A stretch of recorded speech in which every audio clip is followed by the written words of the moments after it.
பயங்கரமான ஒரு famous line நீங்க அப்பவே எடுத்திருக்கீங்க. அதுக்கான ஒரு சின்ன ஒரு வீடியோ மட்டும் நான் காட்டுறேன். படிச்சிருச்சுல. அன்னைக்கு எப்படி சார் கணிச்சீங்க? நிலைக்க உங்களுடைய செயல்பாடு தான். எதுவுமே செயல்பாடு தான். ஆசைக்கெல்லாம் வந்து இது ஆசைக்கு யார் எதுல வந்து உட்காந்து நிலைக்காது. செயல்படணும். அவரை போட்டு இப்பவே ரொம்ப பண்ணீங்கன்னா, அது நீங்க நாட்டுக்கு பண்ற ஆனா பண்ண ஆரம்பிச்சுட்டாங்க ஆல்ரெடி. அது நாட்டுக்கு பண்ற துரோகம். குழந்தை பிறக்குது. குழந்தை பிறந்த உடனே என்ன பேசல, ஊமையா, என்ன நடக்கல, இது கால் ஊனமா, இது என்ன நியாயம் இருக்கு? பகைச்சுக்கிட்டு நீயா நானா சண்டை போட்டுட்டு மாற்றி மாற்றி அறிக்கை விட்டுட்டு மக்கள் பிரச்சனை பேசாமல் இவங்களை தாக்குறதே வேலையாக இருந்துருக்கு. நம்ம எப்படி பேர் எடுக்கிறதுங்கிறது தான் ஒரு தலைவனுக்கு, ராஷ்டிரவாதிகளுக்கு நோக்கம் இருக்கணும். இன்னொருத்தர் பேர் எப்படி கெடுக்கிறதுலே இருந்தால் நீ கெட்டு போவேன். நீங்கள் விஜய் சாரை ஓட்டிங் பண்ணணும், அவர் நிலவுலைய வைக்கணும், அவர் அசிங்கப்படுத்தணும், எங்களால் நீங்கள் ஆட்சி ஆள்றீங்க, எங்கள் கூட்டணியில் சப்போர்ட்லாம் ஆட்சி ஆள் இந்த மாதிரிலாம் சொல்லி வச்சுக்கல. பொதுமக்கள் பாருங்க, பொதுமக்கள் மேலே உங்களுக்கு வெறுப்பு வந்துடும். நேயர்களுக்கு வணக்கம். திஸ் இஸ் விஜே ஸ்ருதி. இன்னைக்கு என் கூட பிரபல இயக்குனர் பேரரசு அவர்கள் தான் இணைஞ்சிருக்காங்க. நிறைய விஷயங்கள் அவர்கிட்ட கேட்டு தெரிஞ்சுக்கலாம். ஹாய் சார், வணக்கம். வணக்கம், நல்லா இருக்கீங்களா? நல்லா இருக்கேன் சார். எப்படி இருக்கீங்க? ரொம்ப நல்லா இருக்கேன். Super sir. சார், நான் ஃபர்ஸ்ட் கொஸ்டின் கொஞ்சம் ரைமிங்கா கேட்கலாம்னு நினைக்கிறேன். பேரரசு அவர்களே, இப்ப இருக்கிற தமிழ்நாடு அரசு பத்தி நீங்க என்ன நினைக்கிறீங்க? ஒரு நல்ல மாற்றம், அது ஆரோக்கியமான மாற்றமா இருக்குன்னு நம்புறோம். ஓகே, ஆன்லைன்ல பதில் சொல்லிட்டீங்க. பட் எனக்கு வந்துட்டு நீங்க சிவகாசி, திருப்பாச்சி மாதிரி பெரிய பெரிய படங்கள்லாம் நீங்க எடுத்திருந்தப்போ ஒரு ஒரு பயங்கரமான ஒரு ஃபேமஸ் லைன் நீங்க அப்பவே எடுத்திருக்கீங்க. அதுக்கான ஒரு சின்ன ஒரு வீடியோ மட்டும் நான் காட்டுறேன்.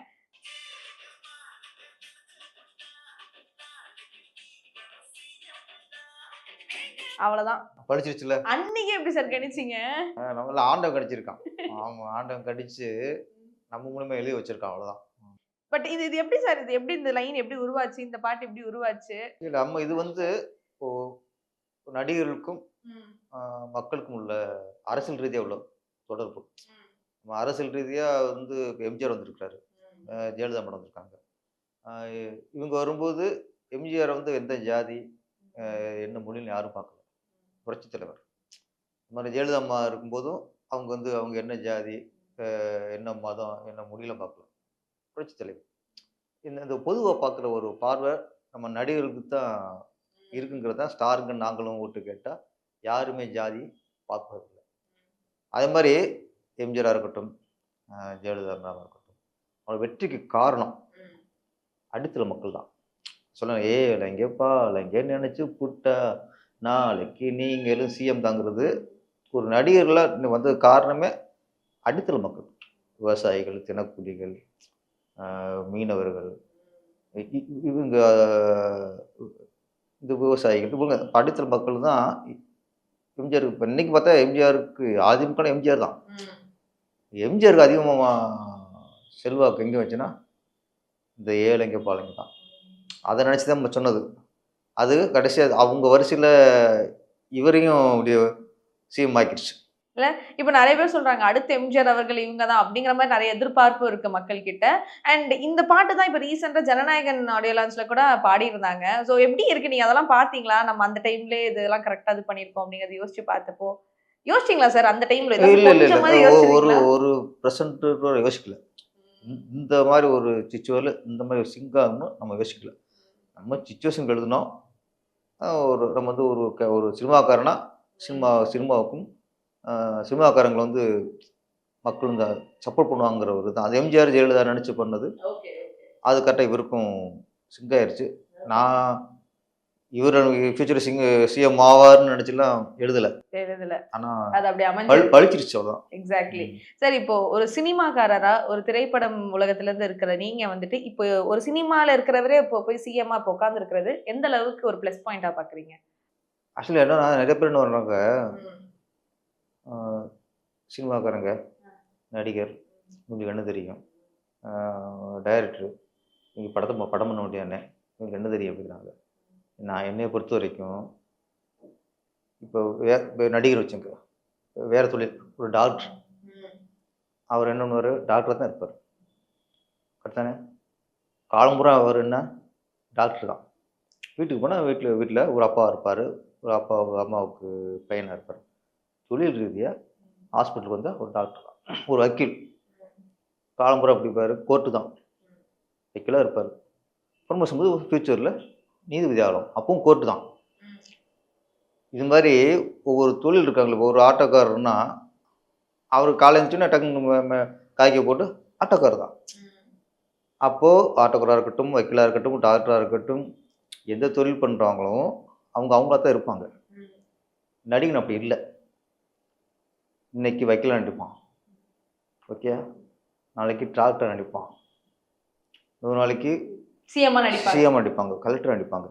அந்த கேரக்டர் பல கேரக்டரை நடித்தாலும் அந்த கேரக்டரை வெளிப்படுத்தணும்ல. அப்போ உங்களுக்கு ஒரு கேரக்டரை உள்வாங்கி அடிக்கும்போது அந்த கேரக்டர் உள்ளே வரும். இப்போ ஒரு ஒரு பொறிக்குமா நடித்தா கூட அந்த பொறிக்கு லாங்குவேஜ் வந்துடும் கண்ணில். ரொம்ப சாஃப்ட் சாமியார்னா சாமியாரா சாப்பிட்டு வந்துடும்.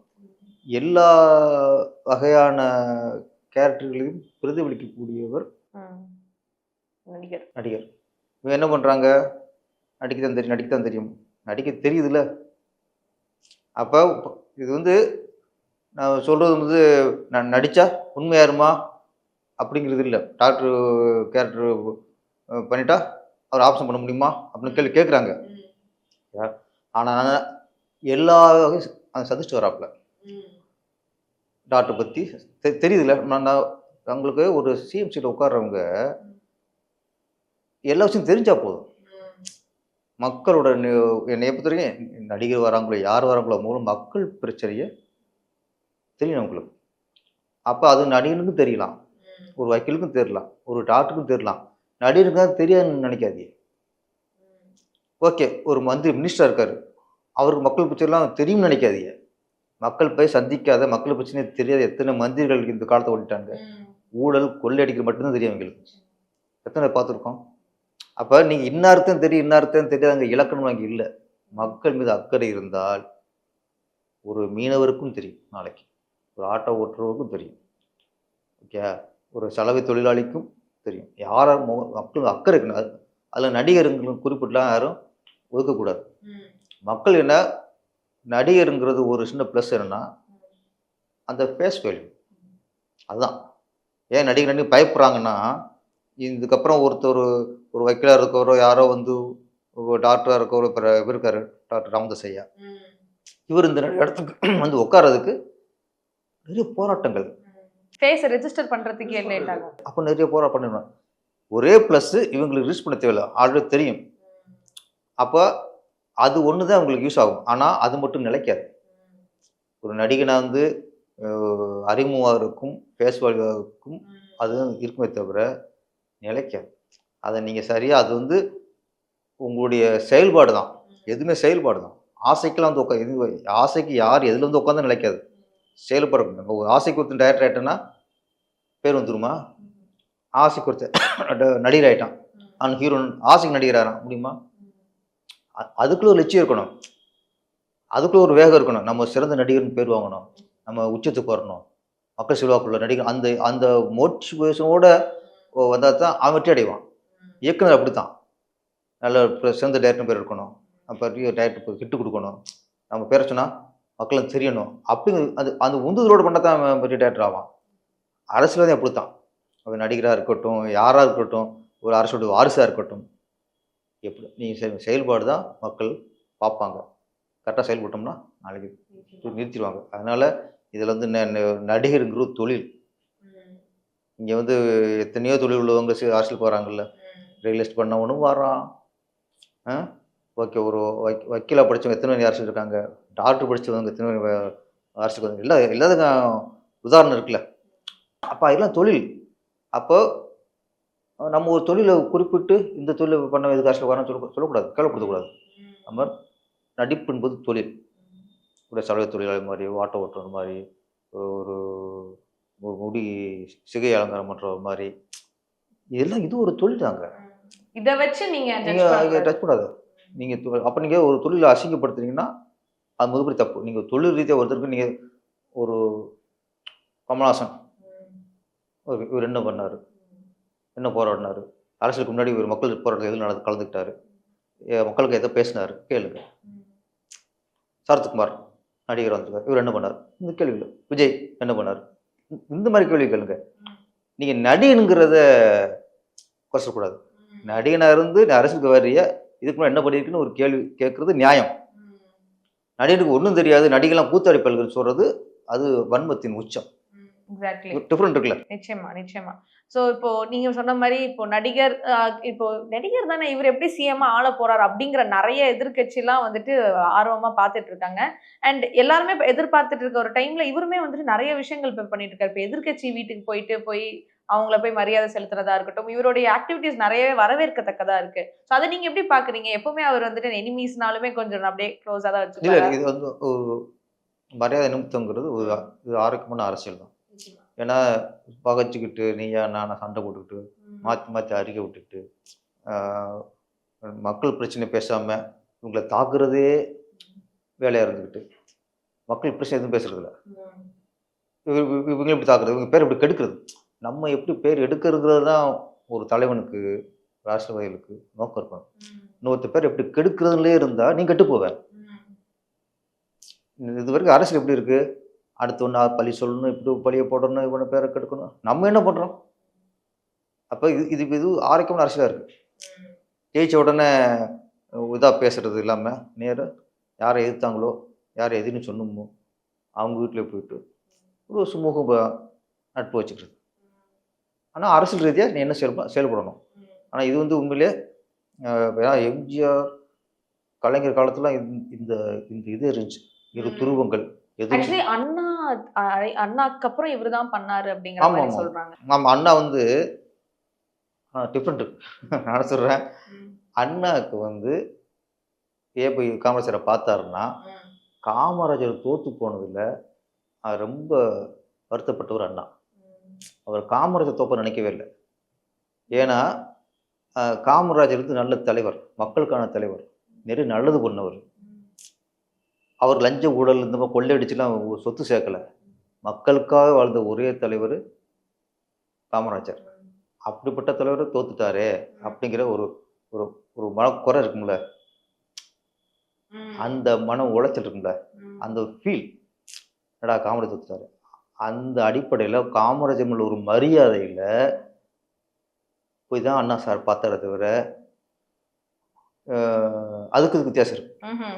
புரியல எது உங்களுக்கு? பெட்டர்னு நினைக்கிறீங்க? இது அது வந்து ஆக்கம், அது வந்து அதுல ஒரு உணர்வு இருந்துச்சு. இதுல வந்து இது மரியாதை நிமித்தம், அது மரியாதை நிமித்தம் இல்ல, அது உணர்வு, ஒரு கில்ட். கில்ட்டு. இன்னொன்று அது வந்து அவருக்கு வந்து காமராஜர் மேல உள்ள மிகப்பெரிய மரியாதை. அப்ப அண்ணா போய் பார்த்தது ஒரு ஃபார்மாலிட்டிக்கோ ஒரு பகை இல்லாமல் இருப்போங்கிற அதுக்காக இல்லை. அவர் மனசுக்குள்ள ரொம்ப நொந்து போயிட்டாரு. அண்ணா தோத்தது அவனால தாங்கிக்க முடியலங்க. அதனால தான் போய் காமராஜர் பார்த்தா. அக்கா நீ காமராஜரையும் ஸ்டாலின் அவரையும் நீங்க ஒப்பிட்டுறாதீங்க, அது வேற இது வேற. நிச்சயமா. சார் இப்போ நிறைய விஷயங்கள் போயிட்டு இருக்கு. நீங்க எப்படி சார் பாக்குறீங்க? இவர் எப்படி அரசு இப்போ நிலைநாட்டுவார்னு நினைக்கிறீங்க? உங்க பார்வை எப்படி இல்லை இப்பதான் வந்திருக்கிறாரு. நம்ம வந்து கொஞ்சம் அவரை வந்து கொஞ்சம் ஃப்ரீயா விடணும், டைம் கொடுக்கணும். அவரை போட்டு இப்பவே ரொம்ப பண்ணீங்கன்னா அது நீங்க நாட்டுக்கு பண்ற, ஆனா பண்ண ஆரம்பிச்சிட்டாங்க ஆல்ரெடி. அது நாட்டுக்கு பண்ற துரோகம். நீங்க வன்மத்தின் உச்சம் அது. நான் குழந்தை பிறகுது, குழந்தை பிறந்த உடனே என்ன பேசல, ஊமையா, என்ன நடக்கல, இது கால் ஊனமா, இது என்ன நியாயம் இருக்கு? இப்பதான் குழந்தை பிறந்திருக்கு, கொஞ்சம் டைம் விடணும். அப்ப என்ன பண்றீங்க நீங்க, இப்பவே அடிச்சு அவரை காலி பண்ண பாக்குறீங்க, அது தப்பு. அது அப்போ நீங்க தான் காலியாரு. நான் சொல்றேன், எண்ணம் போல் வாழ்வு. எது எது அரசியலா இருக்கட்டும், எந்த துறையா இருக்கட்டும், சினிமாவா இருக்கட்டும், எல்லாத்தையும் ஒரு ஒரு தர்மம் இருக்கணும். நீங்க அதுலயே எல்லாத்தையும் அதர்மத்தையே வச்சுக்கிட்டீங்கன்னா அப்புறம் எப்படி? நான் இன்னொன்று சொன்னேன், இப்போதைக்கு நீங்க விஜய் சாரை ஓட்டிங் பண்ணணும், அவர் நிலவுலைய வைக்கணும், அவரை அசிங்கப்படுத்தணும், எங்களால் நீங்கள் ஆட்சி ஆள்றீங்க, எங்கள் கூட்டணியில் சப்போர்ட்ல ஆட்சி ஆள், இந்த மாதிரிலாம் சொல்லி வச்சுக்கல. இது உங்கள் கட்சி தொண்டருக்கு மட்டும்தான் பிடிக்கும், உங்கள் கட்சி தொண்டர் மட்டும் தான் ரசிப்பாங்க, கொண்டாடுவாங்க. கேட்டார்ல எங்கள் ஆளு, நாக்கு கேட்டார்ல, இதெல்லாம் உங்கள் கட்சிக்காரன் மட்டும்தான் ரசிப்பான். பொதுமக்கள் பாருங்க, இங்கே பொதுமக்கள் மேலே உங்களுக்கு இன்னும் வெறுப்பு வந்துடும். நான் சொல்கிறேன், மற்ற கட்சிக்கும் நான் ஒரு அக்கறைலாம் சொல்கிறேன். நான் இல்லாட்டா பேசுங்க பேசுங்கன்னு நான் இருக்கலாம். பொதுமக்களை ஏற்கனவே பொதுமக்களுக்கு உங்களுக்கு பிடிக்காதனால தான் உங்கள் கட்சிக்காரன் ஓட்டு போட்டிருக்கான். அதனால நீங்கள் தோற்று போயிருக்கீங்க. பொதுமக்கள் எங்கே ஓட்டு போட்டான், பொது ஓட்டு இருக்குல்ல, மாறி போச்சு. அதனால் ஜெயிச்சிருக்காரு. இப்போ பொதுமக்களாக பார்க்குறவங்க, பெண்களாக இருக்கட்டும், வயதானவர்களாக இருக்கட்டும், எல்லாருமே இந்த மாதிரி ஒரு அந்த ஊரில் சொல்லுவாங்க மண்டகராதி மாதிரி திமுறா பேசுறது ரசிக்க மாட்டான். அவனுக்கு இன்னும் உங்களுக்கு வெறுப்பு வரும். அதனால் நீ ஏதாதும் தன்மை இருக்கணும். எதிர்கட்சிங்கிறது அமைதியாக இருக்கக்கூடாது, கேள்வி கேட்கணும். அந்த கேள்வியில் அர்த்தம் இருக்கணும். எப்போ கேட்கணுமோ அப்போ கேட்கணும். அதை எதை கேட்கணுமோ அதை கேட்கணும். நீங்கள் ஒரு ஆளுங்கட்சியை குறை சொல்லி அதை அசிங்கப்படுத்துறதே நோக்கம்னு பண்ணீங்கன்னா அது உங்களுக்கு தான் பாதிப்பு. அதனால் இன்றைக்கி அதான் எல்லா ஆளுக்கு பதவி ஏற்றிருக்காங்க. ஃபஸ்ட்டு சட்டசபையில் அப்போ தான் பெரும்பான்மையை நிரூபிக்கிறதுக்கான ஒரு நிலை வருது. அப்போ அவங்க நாங்கள் எதிர்ப்பு, நாங்கள் ஆதரவு, நாங்கள் நடுநிலை, வெளியே போயிட்டாங்க. ஒருத்தர் வெளியே போகிறாங்க. இது ஓகே, இதுதான் வெளியே போகிறோம் போயிட்டு. அப்போ இன்றைக்கி அதுதான். அன்னைக்கு ஒருத்தர் இது எப்படி, அவர் யார், இது என்ன குதிரை பேரம், எப்போ கேட்குறீங்க? கேளுங்க, வெளியே வந்து கேளுங்க, பேட்டியில் கேளுங்க, அடுத்த சபை கூட புது அப்போ கேளுங்க.